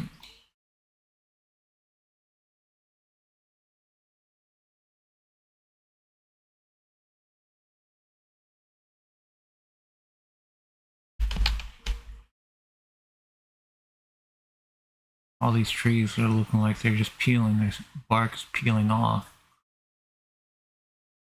It seems like it's just heat stroking a tree. Seen trees like this before, but never in such a massive area like Tasmania is. This heat is killing these trees. High pressure system is going to go right over Tasmania and bring all its heat with it. Very dangerous. It's going to be days until this passes.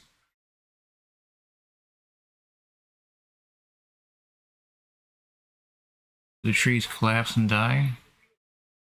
Do they regrow their transport layer? Are they able to regrow their transport layer? Are the nutrients just cut off?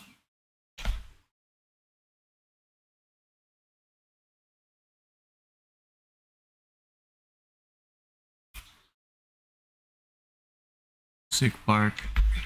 See up here.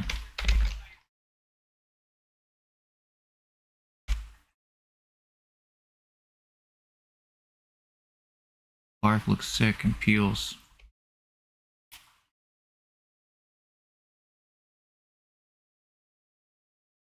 There's some of the blood. Let's be up here. Oops.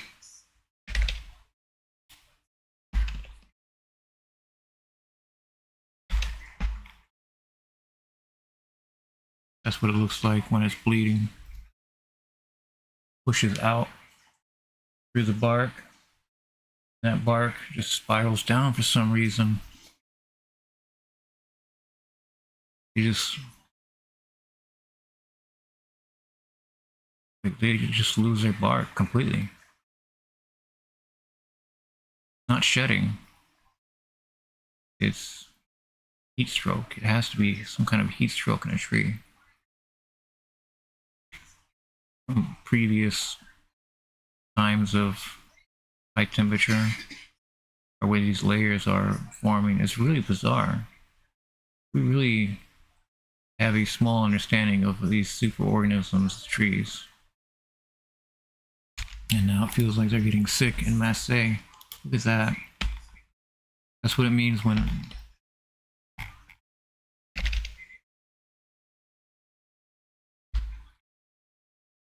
that's what it's like. The tree is bleeding. That's what it means.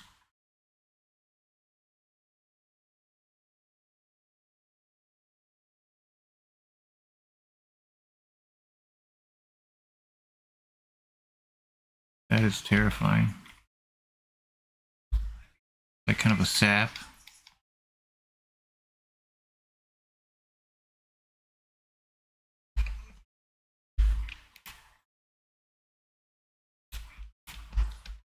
This is real disastrous. Look at that shedding. Not shedding, I shouldn't say shedding. Look at that ginger syndrome. So the bark just suddenly just goes.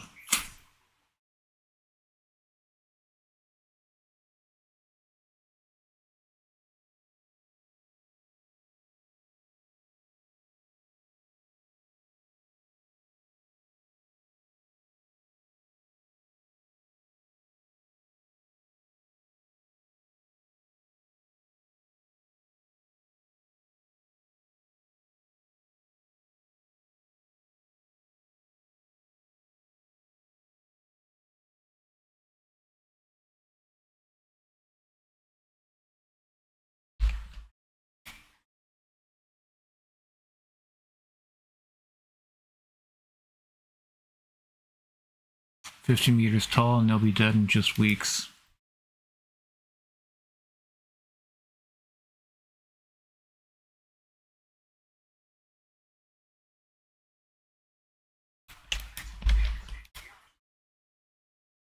Heels down.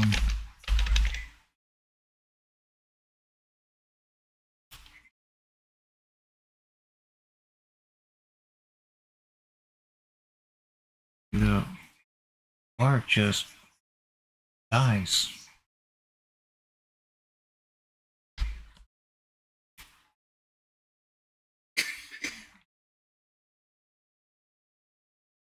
Oh, this is graphic, this one.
You see the bark on the ground.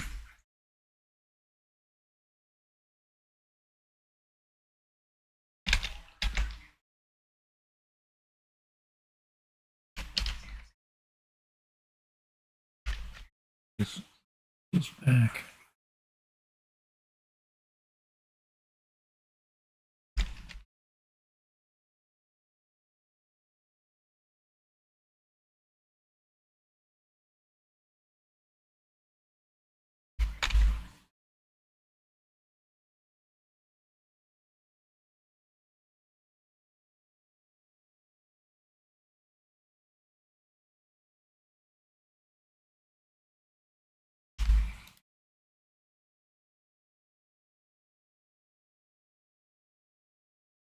The plateau.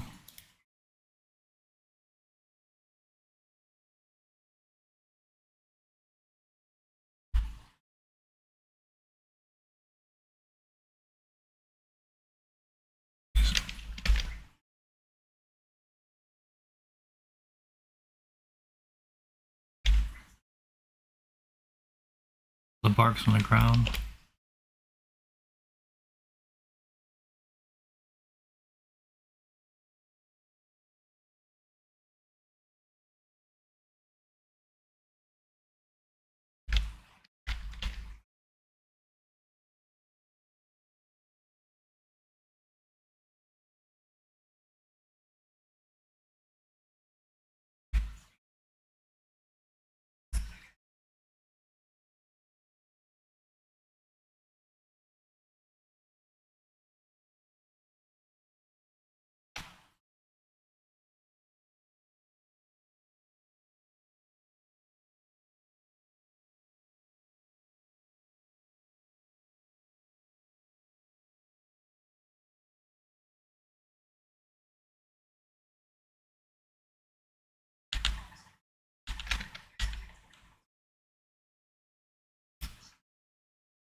Absolutely devastating news coming out of Tasmania. The ecosystem being devastated by climate change.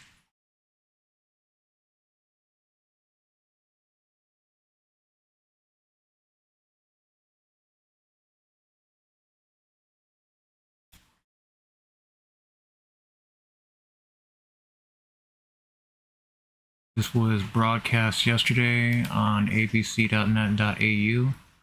Tasmanians raise alarm at potential collapse of state's forests.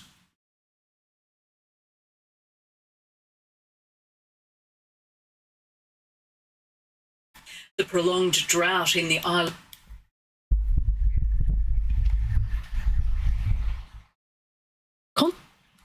In Tasmania, worried about forest that are turning brown. The prolonged Huon Valley that conservationists in Tasmania are worried about huge patches of forest that are turning brown and dying. The prolonged drought in the island's south has caused severe stress in gum trees, and scientists fear their decline is pointing to the potential collapse of some of the state's forest ecosystems. Luke Radford has more.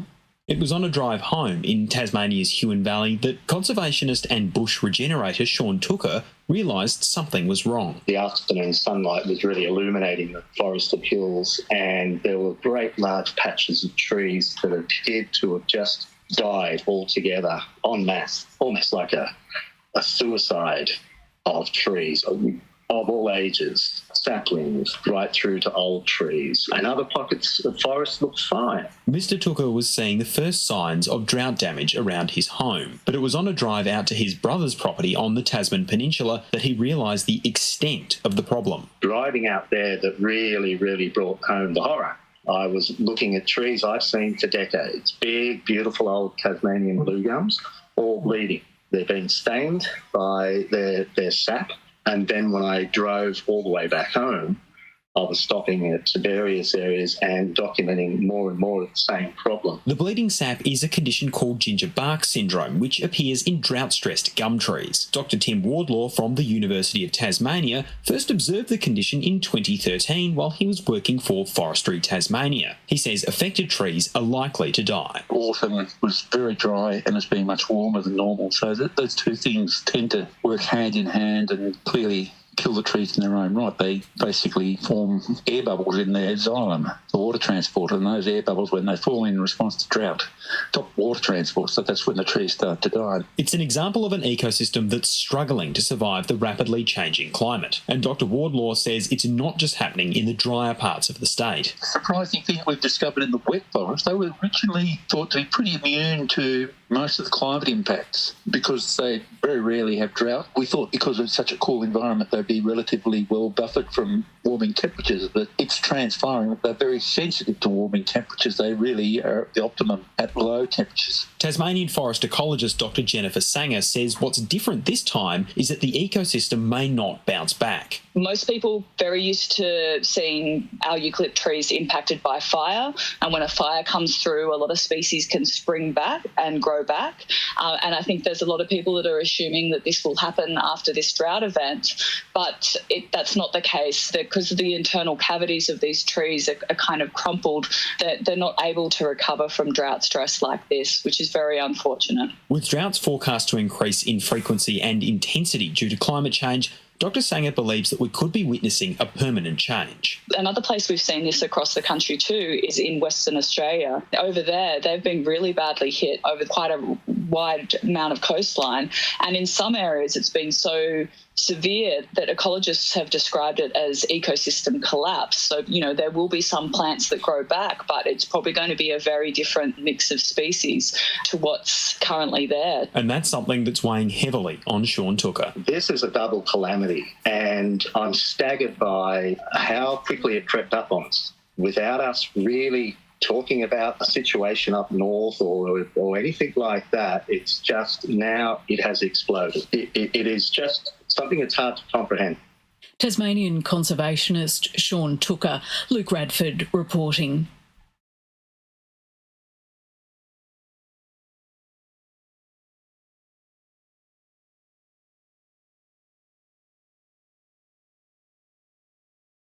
Happy 4th of July.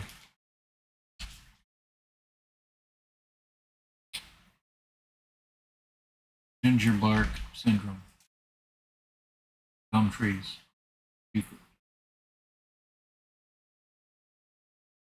The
ginger bark syndrome. Drought stressed gum trees. Bleed.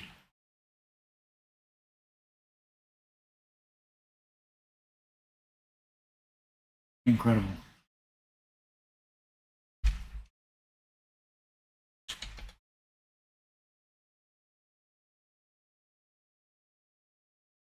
Thank you for your time. Appreciate you being here, even if it is on a replay. Please, if you haven't already, click like, thumbs up, subscribe as well.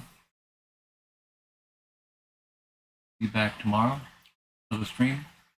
I'm here every day at 5:30 p.m. Eastern. Still had a lot to get into, but it is a lot to get into. So sometimes I might not get to a story immediately. It's there in the pipe, waiting for time. So it's been hours. Okay. I am going to have to call it done here. I thank you very much for subscribing. Thank you for liking this video. Appreciate it. And please take care.